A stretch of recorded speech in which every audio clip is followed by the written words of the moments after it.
This is the boom system on the modern concert flute.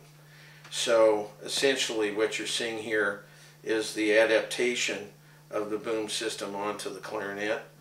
And this is in B flat, it's transposing, whereas this is in C.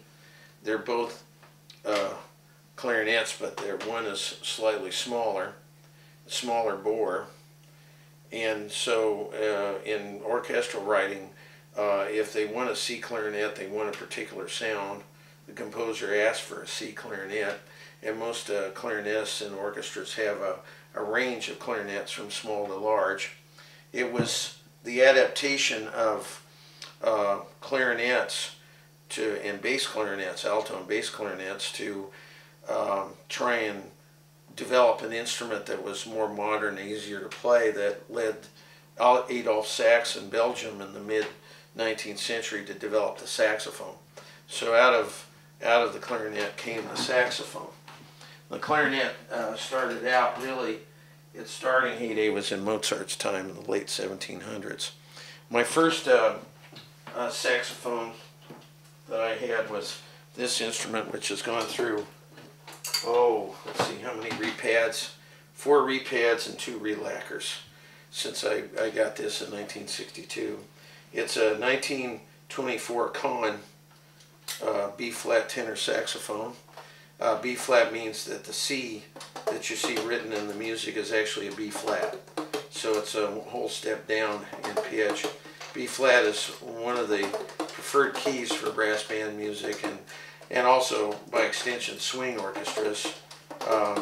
They develop their riffs in those keys because they're used to playing in B flat and E flat and A flat and D flat and so on. Funnily enough, when I got together with guitarists who were learning to play guitar, and they would be playing in the keys of E major, A major, B major, I had to be able to play and improvise in keys that were not normally improvised in. So E major is actually my F sharp major.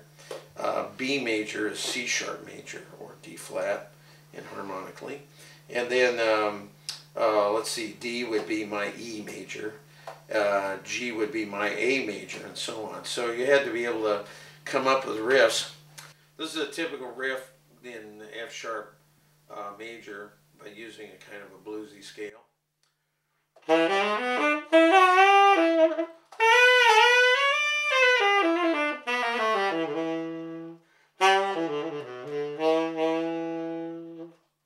In 1968, while I was going to Monterey Peninsula College, I started playing in soul bands. I started playing in jazz bands and actually making money for the first time. Although I had been in rock bands in high school, I didn't really make the money that I did in the late 60s playing here in Monterey. So the various bands that I was in, we were getting $40 a night a piece, which is a 4-hour gig, $10 an hour essentially, but in those days our money went further. So I ended up buying these used instruments. I remember this was $175. This is an E flat alto busher, and I never looked up the numbers to find out when it was made. But one of the things about alto sax is that because it has a narrower bore than the tenor, it has a slightly softer tone. Okay, this is a typical riff in C major.